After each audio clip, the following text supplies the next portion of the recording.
I want you to listen here. These are Republican House members. These are not Democrats. These are Republican House members saying they believe over the long run the president's trustworthiness, the president's credibility. If he has issues here, it will matter somewhere else down the line when he needs some votes maybe or when we're in a big crisis. Let's listen. And I think the president, President Obama is owed an apology in that regard because if he didn't do it, we shouldn't be reckless in accusations that he did. A president only has so much political capital to expend and so much moral authority as well. And so anytime, your credibility takes a hit, I think in many ways, it weakens the office holder. Well, if the president has evidence, I wish he would share it with us. I haven't seen evidence of mass voter fraud, and I have not seen evidence of wiretapping by President Obama. Now, again, these are Republicans saying down the line the president's credibility will hurt him.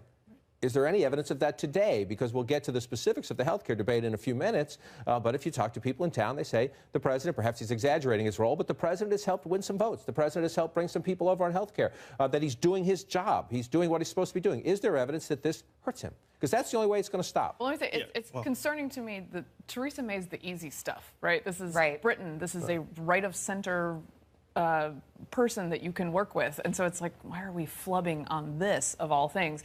But as to whether it matters when it comes to convincing congresspeople and such, look, I think it remains that even though Trump acts this way, you see the polling that shows that Democrats are less trusted. It's like, how can these things operate at the same time? But that speaks to some leeway that he has with the American people, and that matters. But this hasn't been tested by crisis yet. And I have to say that these Republicans who you see in these video clips saying, Obama's owed an apology or this needs to stop or whatever, they, by and large, are not trying to hurt President Trump. They might be trying to distance themselves a little bit and protect themselves. They're politicians, but they don't have the same leeway. But they're honestly, they're trying to help him.